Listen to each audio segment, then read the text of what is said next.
Most people think transformation begins with chaos, a breakup, a betrayal, a breakdown. But the truth? The real kind of change, the kind that rewrites a man from the inside out, starts in a moment so quiet, you almost miss it. Lucas missed it for years. He thought he was evolving every time he worked harder, smiled wider, gave more. But he wasn't growing. He was vanishing, slowly, politely, invisibly. And then, one morning, it happened. No crash, no heartbreak, just silence. It was 5:12 a.m. in Paris. Pont Alexandre III stood still beneath a gray, bruised sky. Fog rolled across the Seine like breath held too long. And Lucas stood there, hands in his coat pocket, phone off, heart pounding for no clear reason. Not grief, not fear. Something else, something deeper. It wasn't that he lost anything. It's that for the first time in years, he realized how much of himself he had given away.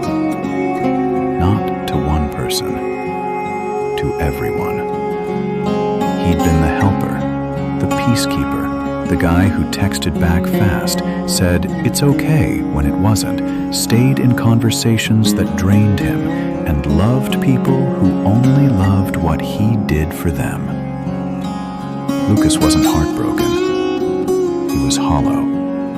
Not because someone left him, but because he'd been absent from his own life for years. And in that moment, on that bridge, in that cold, something shifted. He didn't cry. He didn't scream. He didn't even post about it. He simply let go. Of what? The need to be seen, the pressure to be chosen, the illusion that he had to prove himself worthy of belonging. And for the first time, the silence didn't feel like punishment. It felt like clarity. That was the moment everything began to unravel and finally rebuild. Not with noise, not with urgency, not with hustle, but with stillness. You see, most men don't collapse from one blow. They erode, slowly, quietly, invisibly, under the weight of trying to be enough. Until one day, they wake up and realize they don't even recognize the man in the mirror. That morning, Lucas didn't decide to change. He decided to stop pretending he didn't need to. He didn't book a therapy session. He didn't buy a self-help book. He bought a one-way ticket. No destination in mind, just distance from everything and everyone. It wasn't an escape. It was a return to himself. What happens when a man goes silent, not out of pain, but power?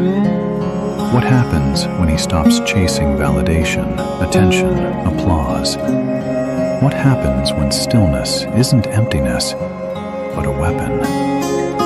That's the story you're about to hear. This isn't about romance. It's not about revenge. It's about rebirth. It's the kind of transformation no one claps for, because it doesn't happen in public. It happens in the quiet, in the shadows, when no one's watching. Lucas wasn't looking to impress anyone anymore. He was ready to become someone he respected. And once a man crosses that line, from performing to becoming, he becomes something else entirely. Dangerous. Not to others, but to anything that tries to pull him off his path. Because silence, when chosen, becomes strength, and strength, when silent, becomes magnetic. If you've ever felt unseen, overgiving, or lost in a version of yourself that no longer fits, this story isn't just about Lucas. It's about you. And it starts right here. Before we go deeper into this journey, do one thing. Subscribe to the channel. Because if this story hits something deep in you, you're not alone. And the more we grow, the more we can keep creating stories that speak to the quiet strength you've been hiding for far too long. Let's build this together. Now a question for you, quick and honest. When a man suddenly pulls away from the life he used to chase, what do you think he's really doing? A. Running from responsibility. B. Returning to himself. Drop your answer below, A or B, and let's see how many of you truly understand the quiet power of walking away. And for the first time, the silence didn't feel like punishment. There's a kind of silence that unnerves most people. The kind that stretches out, long and unbroken, without a phone buzzing or a screen lighting up to interrupt it. It's in that silence, raw and uncomfortable, that Lucas began to meet himself for the first time. After Paris, he disappeared, not to escape, but to confront what he had been avoiding, himself. No filters, no status updates, just himself, in cities where no one knew his name, where he could walk for hours without a single conversation. That, in itself, felt like liberation. In Barcelona, he chose an apartment with no TV, no microwave, and no couch, just a mattress, a table, and a balcony overlooking a quiet side street. He didn't furnish his life with things, he furnished it with attention. Morning sunlight, the scent of bread rising from the cafe downstairs, the way his breath felt in his chest before the world turned on. He wasn't there to explore, he was there to empty out. Days passed slowly, and that was the point. He started to feel the weight of all the moments he'd once filled with distractions. His fingers twitched for his phone. His body craved noise. But Lucas stayed still. He read, walked, sat in parks, and in that emptiness he began to see how deeply addicted he had been, not to technology, but to stimulation, to being wanted, to being needed, to the little surges of dopamine that come when someone texts back, when someone laughs at your joke, when someone reminds you that you matter. But now, there was none of that, just the raw edges of identity peeling back. In time, he started noticing patterns, old mental scripts playing on loop. Thoughts like, you should be doing more, or you're falling behind. But instead of pushing them away, he wrote them down, one by one, until the page stared back at him with truths he didn't want to admit. That much of his ambition had been performative. That much of his giving had come from fear, not love. That most of his confidence had been built on being liked, not respected. From Barcelona, he moved to Reykjavik, a city where the air felt clean enough to start over. There, he found his body again, not in a gym with selfies and mirrors, but in a cold, bare Muay Thai studio above a bakery where nobody cared what he looked like. He got beat, a lot, winded, pushed, humbled. And it was in those moments, when he was gasping on the mat, blood pounding in his ears, that Lucas realized he'd spent much of his life trying to win without ever learning how to lose. Muay Thai taught him that control doesn't come from dominance. When he flew to Kyoto, the discipline deepened. There, he met a retired calligraphy master, an old man who barely spoke English, but communicated everything with his hands. Lucas learned to sit for hours, practicing brush strokes over and over, not to master the art, but to master his patience. Each movement required stillness, breathing, a level of precision he had never given anything in his life, including himself. Calligraphy, like Muay Thai, was meditation in motion. It demanded presence. It demanded surrender. He couldn't fake his way through it. He had to slow down, notice, adjust. And over time, Lucas began to approach life that way too, not charging ahead, not reacting, just watching, moving with intent. The rituals started stacking: cold showers, early mornings, cooking from scratch, no music, just the sound of the knife on the cutting board. He fasted once a week, not for fitness, but for control, for the reminder that he could say no to his impulses and survive. He found a tiny studio in Slovenia, near Lake Bled, where he spent most of his days in near silence. There, he joined a local group of beekeepers. It was random at first, something offered by a neighbor. But the bees taught him what books couldn't, that peace doesn't mean absence of threat. It means harmony. The hive buzzed with tension and purpose, yet it functioned beautifully. And when he worked among them, he had to be calm, had to move slowly, had to exhale instead of swatting. It was nature's test of his nervous system. One wrong move, one flick of impatience, and he'd get stung. And still, he returned every day. What he was really doing in these cities, Barcelona, Reykjavik, Kyoto, Slovenia, was building a new nervous system, not just learning new skills, rewiring his reactions, replacing urgency with intention, noise with clarity, surface approval with internal alignment. One evening in Florence, it was tested. He met Maya in a second-hand bookstore. She was passion wrapped in unpredictability, a sculptor who spoke with her hands, who didn't just speak, she flared. She was used to intensity, to drama, to men folding under her fire. Lucas didn't fold. When she delayed replying to his messages, he didn't spiral. When she flirted one day and vanished the next, he didn't chase. Not because he was playing games, because he was no longer hooked on the drug of validation. Maya was drawn to him, confused by him. She tested his stillness, asked questions designed to provoke, poked at his silence to see if it was a mask or a mirror. That answer unsettled her, and that was the moment he knew he'd changed. Because the old him would have spilled everything, explained, justified, sought her understanding like oxygen. But not anymore. Now he let his presence speak, and his presence was no longer asking to be chosen. It was choosing. Later that week they had a disagreement. Nothing explosive, just friction. The kind of moment that, in the past, would have turned into hours of over-texting, over-apologizing, over-analyzing. This time Lucas didn't react. He listened, let the silence settle, and then he said one line that shifted everything.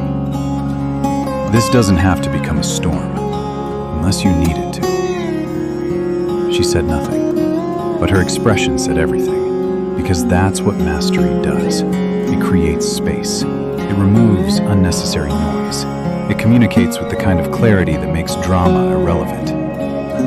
Lucas wasn't avoiding emotion, he was governing it.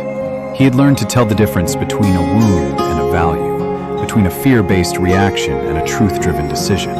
He wasn't suppressing his feelings, he was channeling them. The fire was still there, it was just focused now. By the time he returned to Lake Bled for a brief stay, Maya followed. Not to own him, not to test him again, but to understand. Their conversations had changed. There was no longer a tug-of-war of attention, no performative closeness, just two people sitting near the water, watching the sky bruise itself into twilight, sharing silence that didn't need to be filled.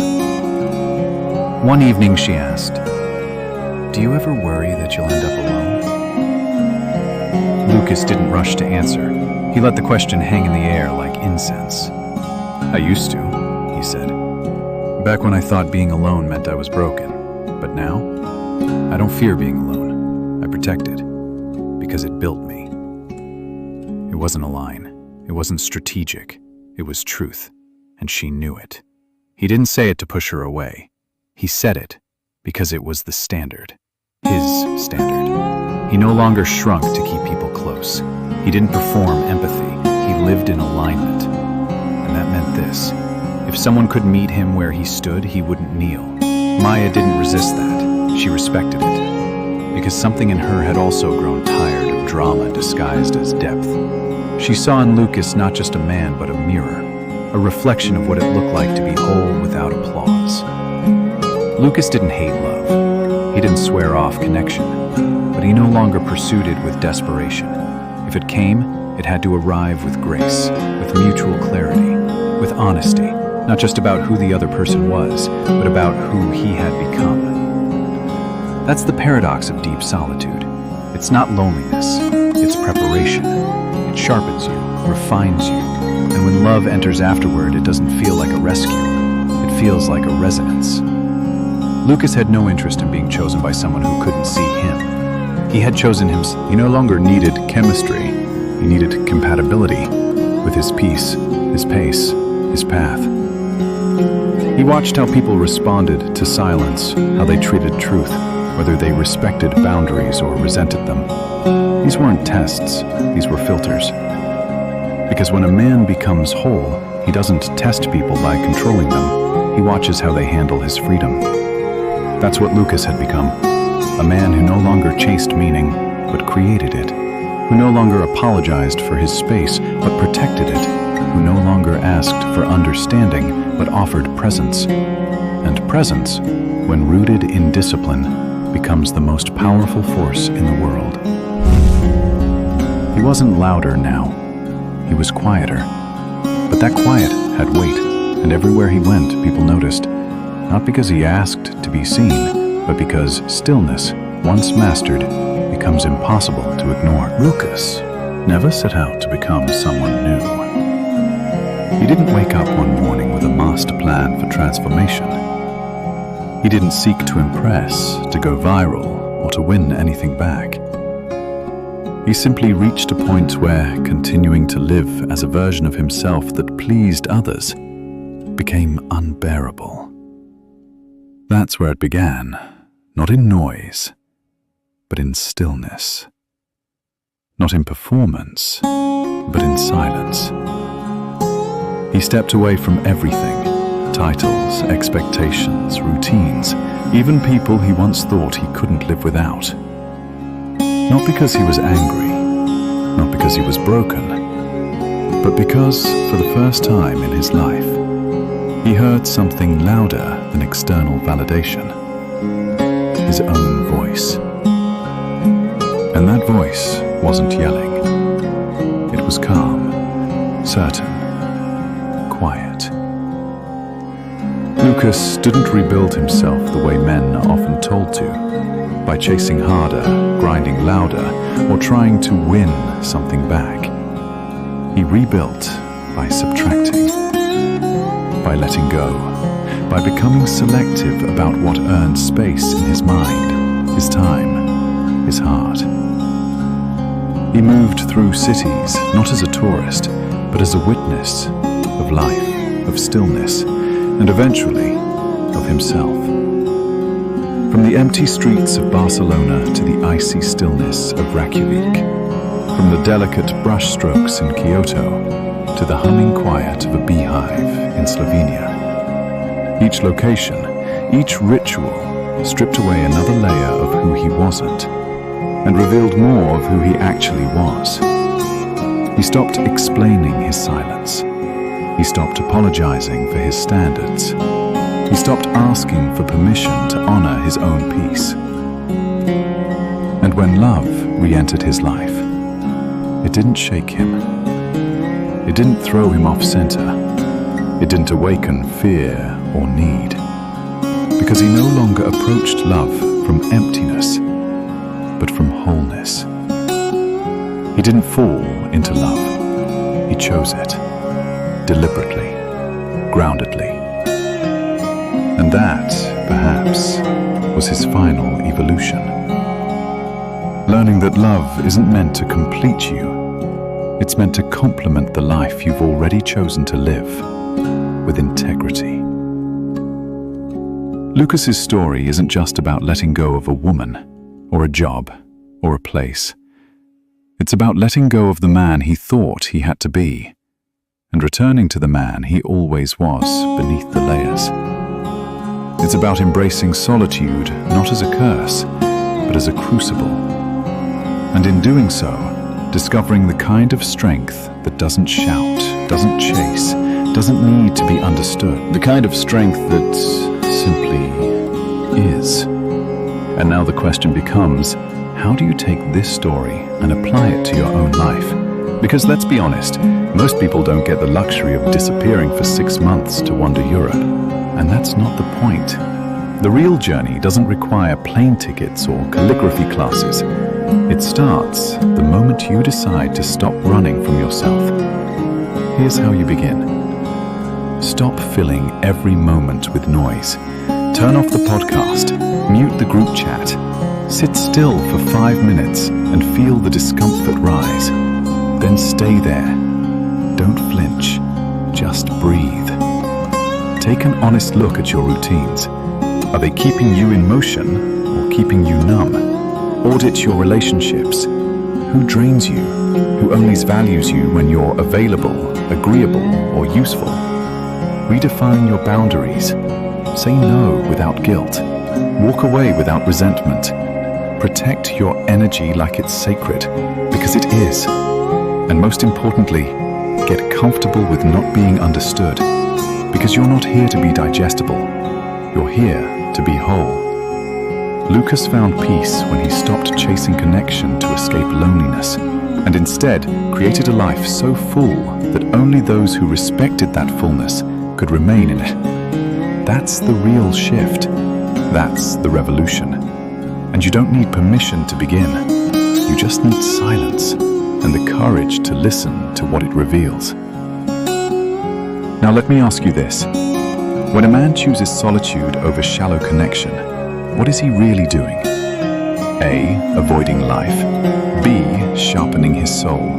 Drop your answer in the comments, A or B, and let's see how many of you are starting to feel the truth behind the quiet. Also, I want to hear from you directly. What part of Lucas's story hit you the hardest? Was it the discipline, the solitude, the relationship with Maya, or just that first moment on the bridge? Leave a comment below. Your insight might be exactly what another man needs to hear today. And if this story stirred something in you, if it made you think deeper, if it reminded you of who you've been or who you want to become, subscribe to the channel, because this is just the beginning. And we're building something here. Not just videos, not just views, but a space for men who are ready to live with strength, not noise. I'll see you in the next one. Stay focused, stay grounded, and above all, stay true.